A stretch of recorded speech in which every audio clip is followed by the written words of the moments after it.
Hey there, what's up? In this video, I'll be giving you a very quick guide on importing items in Zoho into Zoho Books. This is useful for quickly adding products or services in bulk without manual entry.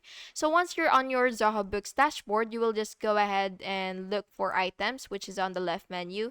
And then what you will have to do is click items. And now that you're here, you will look for this three dots icon right here. So just go ahead and click that, and then you will click import items. And what you will have to do is either drag or upload a CSV or XLS file containing that item details.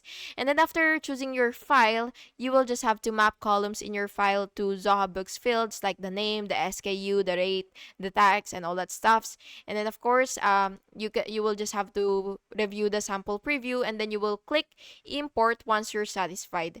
And then after that, you will just have to go to your items list, and then you will confirm all the product services are added correctly. And yeah, that's basically just it. And I hope you found this video helpful. And if you did, please make sure to like and subscribe for more videos like this. Thank you and have an awesome day.